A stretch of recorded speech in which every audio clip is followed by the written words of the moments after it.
Olá pessoal, é um prazer estar aqui com vocês de novo nessa terceira aula de exegese. Hoje vamos fazer uma pequena análise em relação ao capítulo 1 do Evangelho de Mateus, onde traz uma narração de como se deu o nascimento de Jesus, certo? Versículo 18 a 25 do capítulo 1. Antes vamos fazer uma pequena invocação a Deus e à Virgem Santíssima para que eles nos acompanhem durante este nosso encontro. Em nome do Pai, do Filho e do Espírito Santo. Amém. Inspirai, Senhor, as nossas ações e ajudai-nos a realizá-las para que em vós comece e para vós termine tudo aquilo que fizermos. Por Cristo, Senhor nosso. Amém. Santa Maria, Mãe de Deus, rogai por nós. Em nome do Pai, do Filho e do Espírito Santo. Amém. Primeiramente, eu queria pedir perdão por essas zoadinhas, esses traques. Estamos em época de São João, o povo está tudo dentro de casa trancado. Fazer o quê, né? Finjam que esse barulho não está acontecendo. Eu espero que não nos atrapalhe, mas enfim, o Senhor nos conduzirá.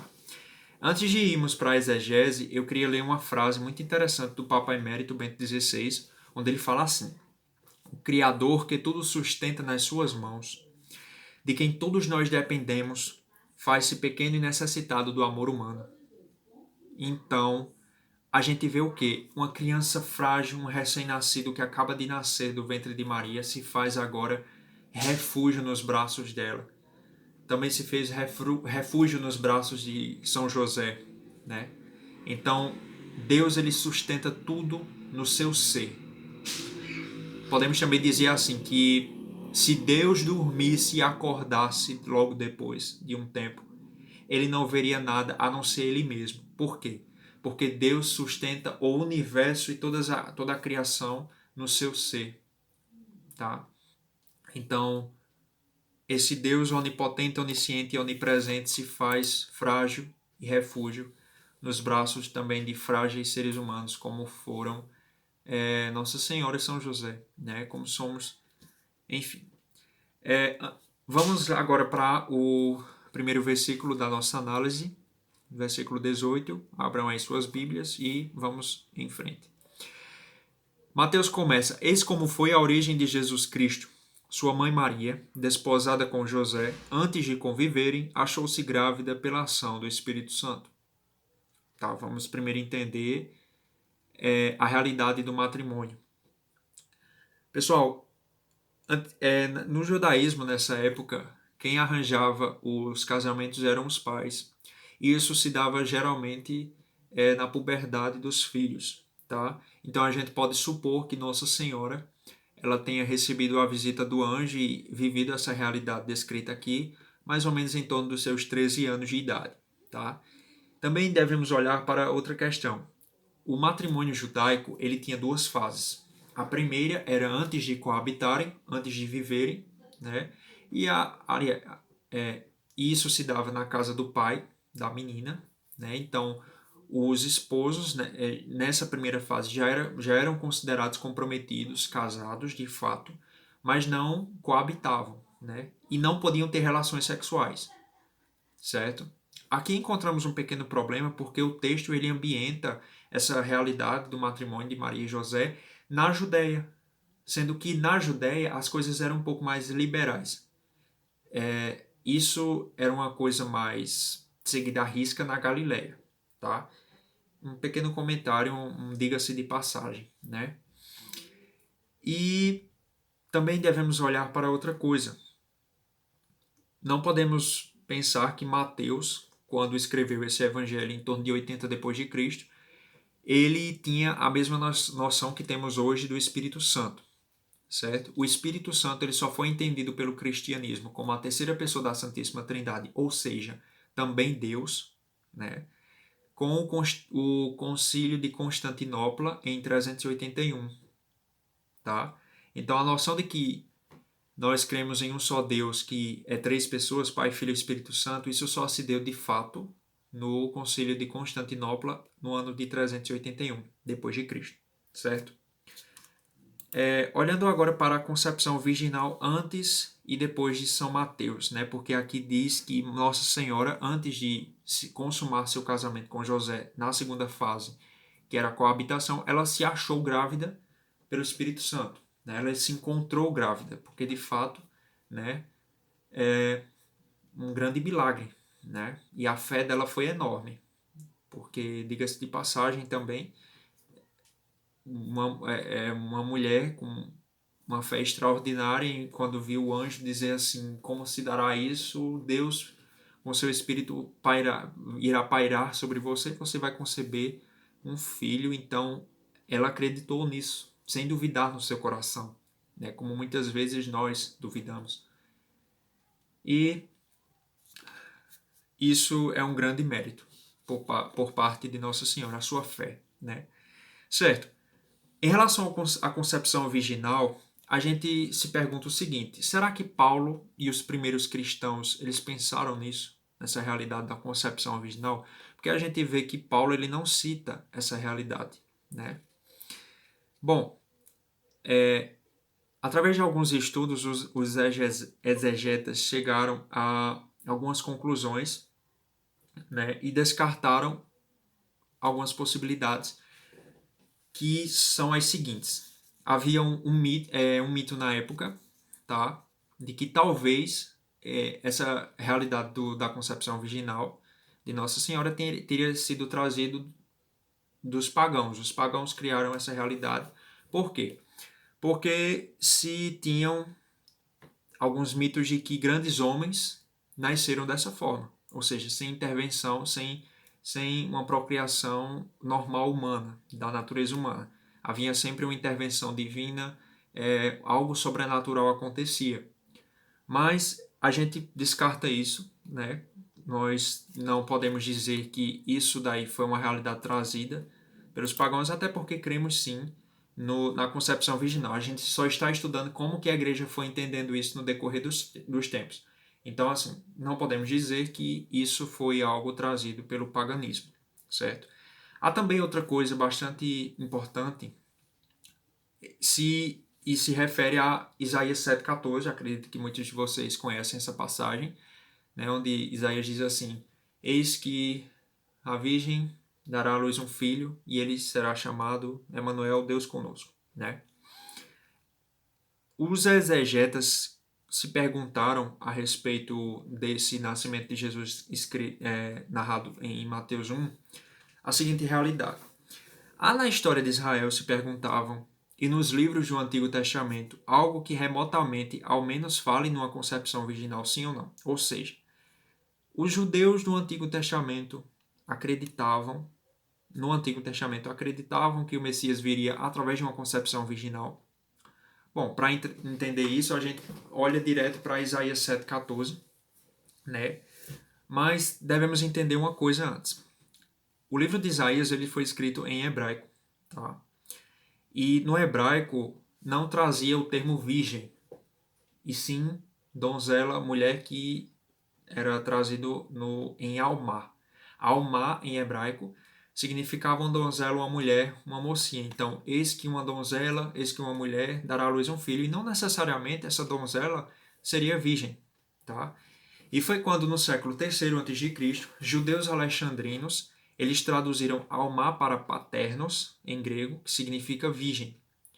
Então, a gente vai se perguntar, certo, mas por quê? Né? Por que eles fizeram essa tradução? Bom, é bem provável que eles pensassem numa linha profética que está descrita lá em Sofonias e Zacarias. Isso daí está detalhado, o capítulo e os versículos nos slides, tá? Que vocês é bom que acompanhem enquanto assistem essa aula.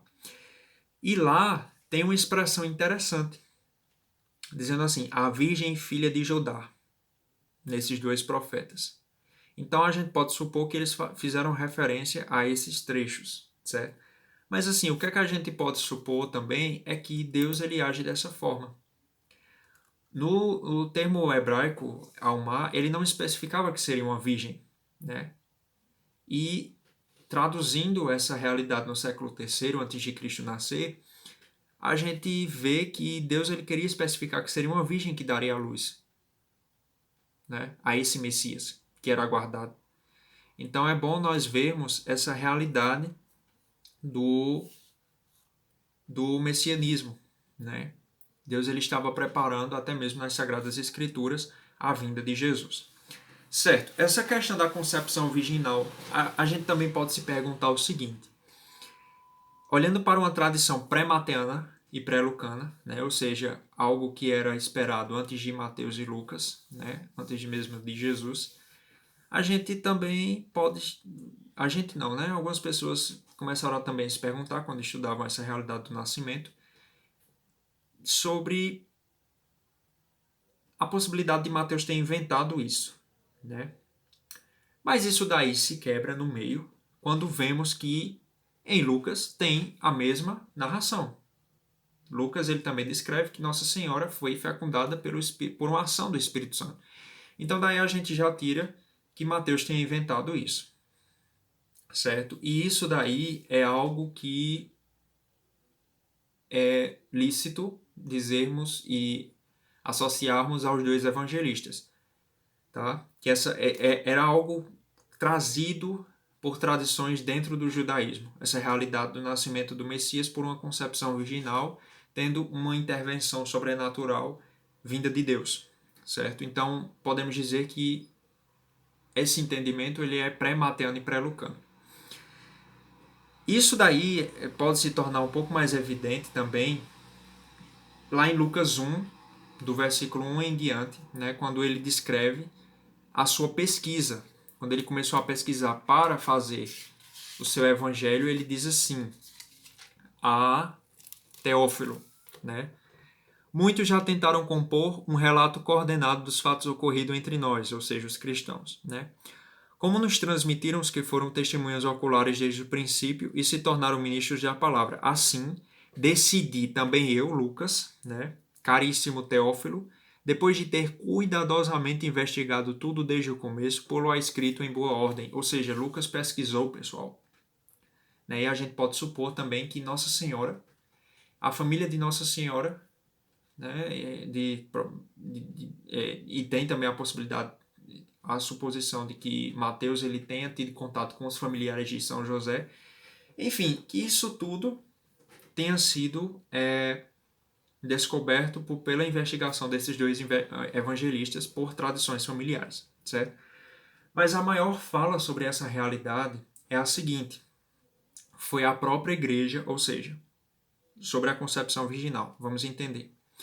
Foi a própria igreja que, com aprofundamento teológico e conhecimento cristológico de Jesus, teria chegado a essa conclusão de que Jesus nasceu por uma intervenção divina, né? Como se deu no dogma da Assunção, né?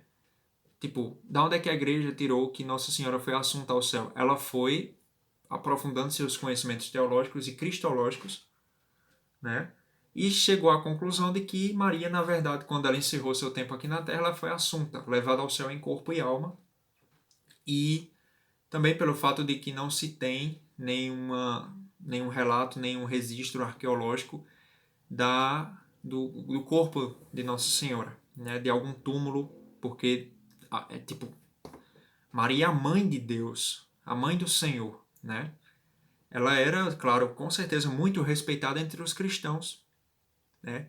Então, tipo, se ela morresse, com certeza o seu corpo deveria ser enterrado num lugar assim bastante respeitado pelos cristãos da época, né? Porque não é qualquer coisa ser mãe do Messias, tá? Esperado.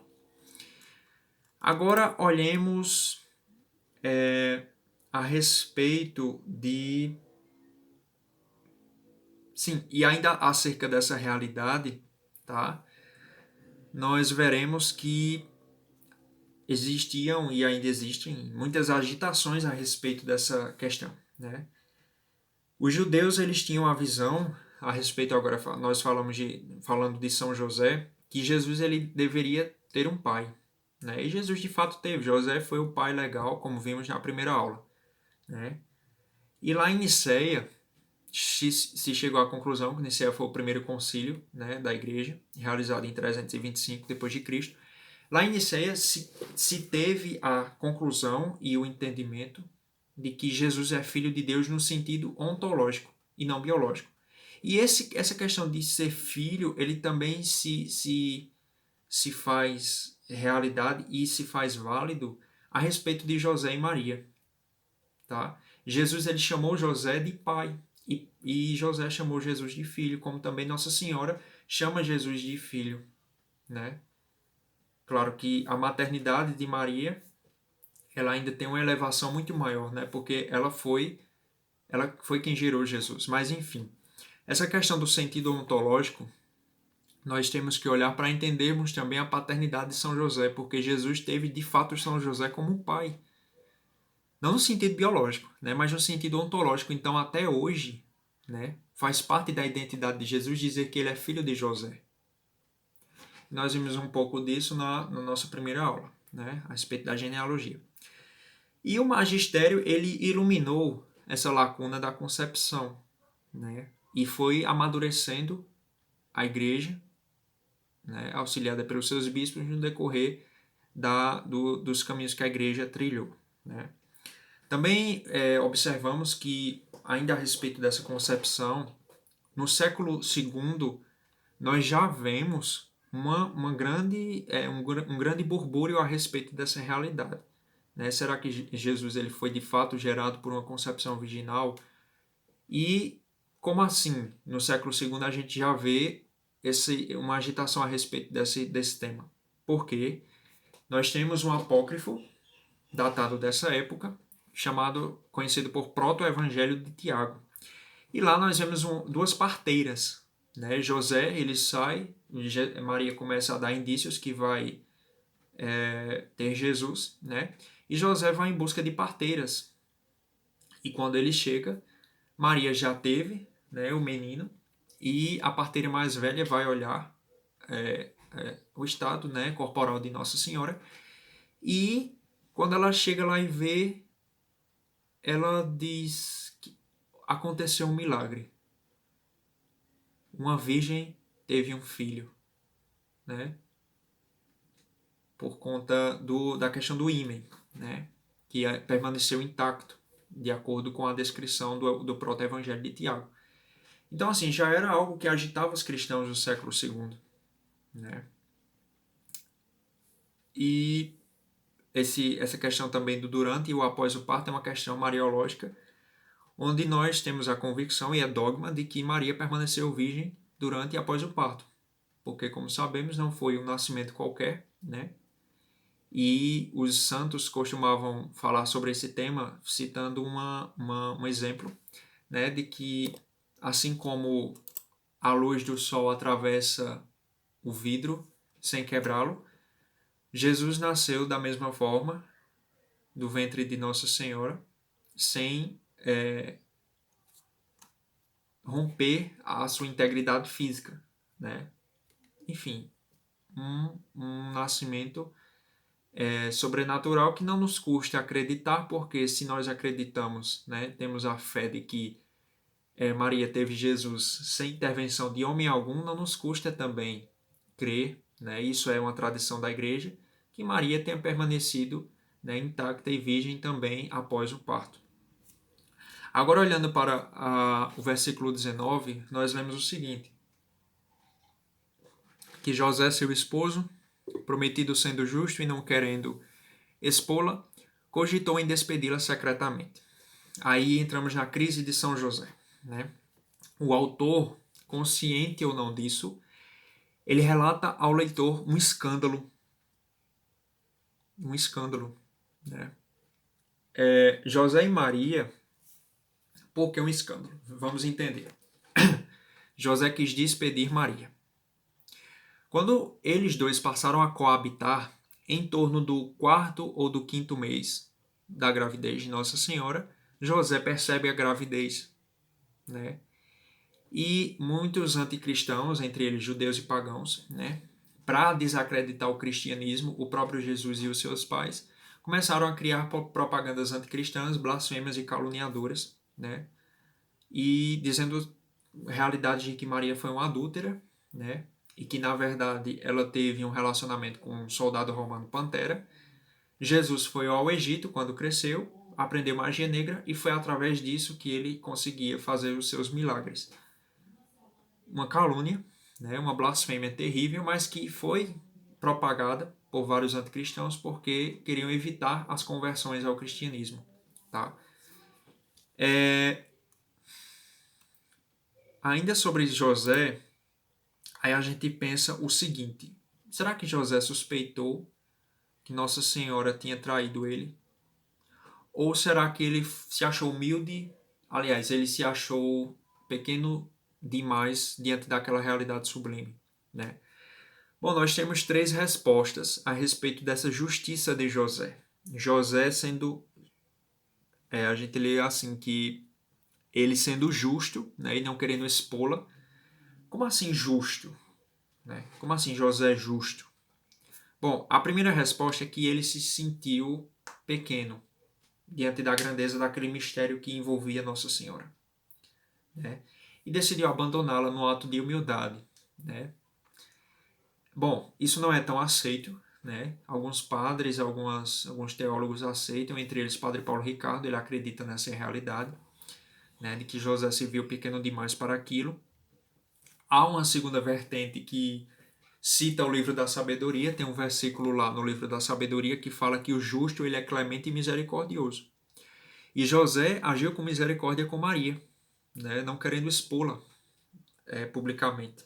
Mas a mais aceita é uma terceira vertente, onde cita Deuteronômio 22, versículos 22 a 23, né, e também o capítulo 23, versículo 1, onde descreve a justiça como uma obediência à lei de Moisés. Então aqui nós vemos no versículo 19 que José está sendo obediente à lei de Moisés e talvez por isso Mateus ele tenha adjetivado ele como justo, né? E sabemos que Mateus ele tinha uma ligação muito grande com o Antigo Testamento e trazia Jesus como o novo e o último Moisés, né? Certo, continuando a respeito de José, a gente vai ler no versículo 20 o seguinte: enquanto assim ponderava, apareceu-lhe em sonho um anjo do Senhor que lhe disse: José, filho de Davi, não temas receber Maria, tua mulher, pois o que nela foi gerado vem do Espírito Santo. Por que Deus se manifesta para José através de um sonho? E por que através também de um anjo?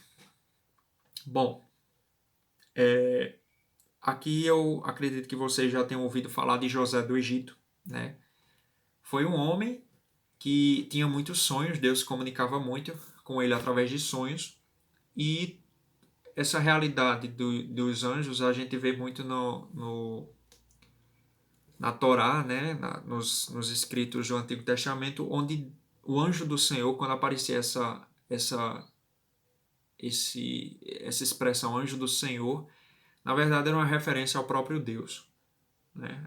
Era o próprio Deus que se fazia presente nessa expressão do anjo. Né? E sobre essa questão do sonho, a gente pode supor e ver que entre José, pai de Jesus, e José do Egito há muitas semelhanças, né? E talvez Mateus tenha feito algumas ligações, né, para criar esse cenário, né, ambientar esse contexto no qual se envolvia José. Né? O que temos de certeza é que José de fato foi avisado por Deus, ele teve uma comunicação com Deus, mas de que tipo foi dessa forma de fato, literalmente falando, a gente não pode tirar nenhuma conclusão, tá? Aí a gente vai e se pergunta assim, mas por que só através de um sonho? Por que um anjo? Bom, a questão é que desse casal, da vivência desse casal, do que eles viveram, do que eles sentiram, do que eles passaram, a gente sabe muita pouca coisa. Né? Então, Mateus, sabendo disso e vendo isso, né, tenha adaptado sua narração a essa realidade. Certo? Continuando, nós veremos no versículo 21 o seguinte: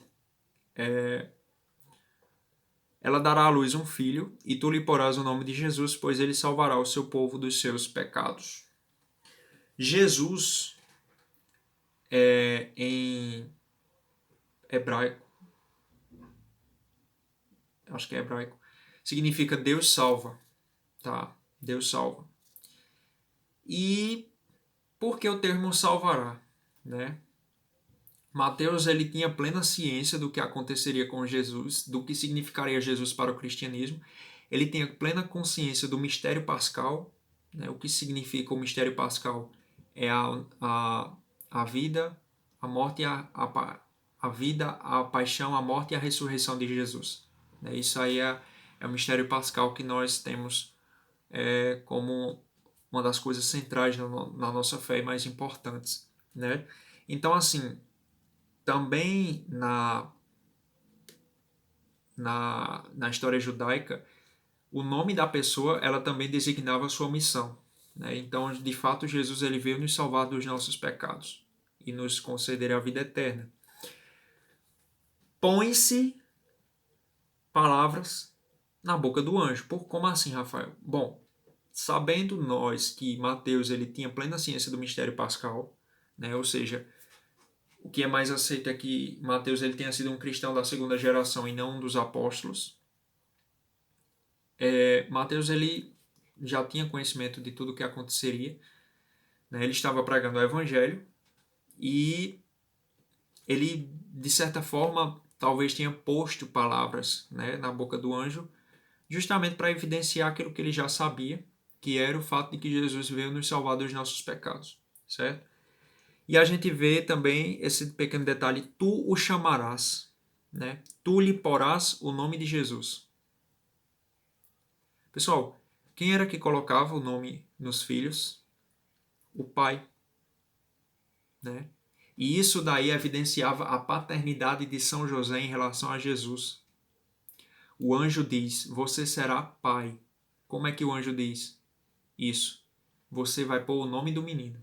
Você vai colocar o nome nesse menino e chamará ele de Jesus. Ou seja, só quem colocava o nome era o pai e isso evidenciava a paternidade na época, né, de Nosso Senhor, quando ele foi receber Maria.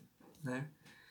Dando continuidade, nós leremos tudo isso aconteceu no versículo 22 para se cumprir o que havia sido dito pelo Senhor por meio do profeta.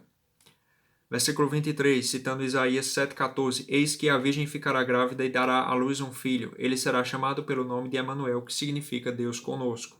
Tá? Bom, a gente vê outra coisa que a gente viu na primeira aula, né, que é uma comunicação de Mateus com os cristãos judaizantes, ou seja, uma necessidade que Mateus tem, né, uma intencionalidade discursiva que Mateus tem de se comunicar com os cristãos judeus e convencê-los de que, de fato, as escrituras do Antigo Testamento se cumprem plenamente na vida de Jesus. Por isso que ele traz essa referência de Isaías 7,14, né? Para se cumprir aquilo que havia sido dito pelo Senhor, pelos profetas.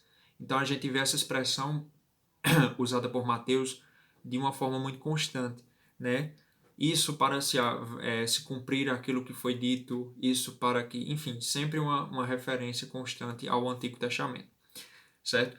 E a gente pode se perguntar, como eu já me perguntei, né? De dizer assim, Isaías 7,14 diz que o menino vai ser chamado Emanuel. Então, por que o nome de Jesus não é Emanuel, né?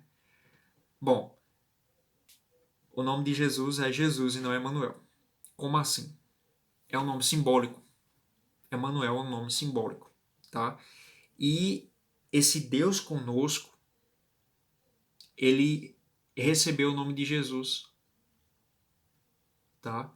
E essa questão do Emanuel evidenciava a missão do Messias, né? Ou seja, o Messias ele de fato seria o Deus que habitaria em nosso meio, tá? Então, Emanuel é na verdade um nome simbólico e este Deus conosco se chamaria Jesus, que também significa significa Deus salva. Então é um Deus que habita em nosso meio e que também ao mesmo tempo nos salva dos nossos pecados. É o Deus que se faz homem para nos salvar das nossas mazelas, tá? Versículo 24 a 25, nós lemos que ao despertar do sono, José fez o que o anjo do Senhor lhe havia ordenado e acolheu sua mulher, e não conviveu com ela enquanto não deu à luz o filho, ao qual ele pôs o nome de Jesus. né? Palavra da salvação, glória a vós, Senhor. Aqui a gente vê um ponto um pouco difícil de lidarmos com os protestantes, porque eles dizem que Maria teve outros filhos depois de Jesus. Bom, pessoal, por que eles dizem isso? Mateus ele fala, e não conviveu com ela enquanto não deu à luz, até o dia que ela não deu à luz ao menino. Então quer dizer que depois ela teve? Não era essa a intenção do evangelista. O evangelista não visava dizer isso. É como se nós quiséssemos colocar palavras na boca de Mateus, né, ao dizer assim, ele está dizendo que Maria teve outros filhos depois de Jesus porque ele disse que até o dia que Maria deu à luz a Jesus, José e Maria não se relacionaram. Né? Então, isso é uma interpretação deturpada e errada desses dois versículos. Tá?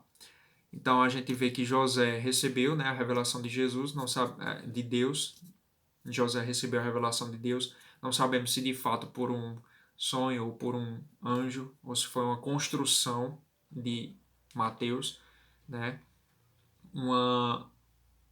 Um entendimento que Mateus criou para ambientar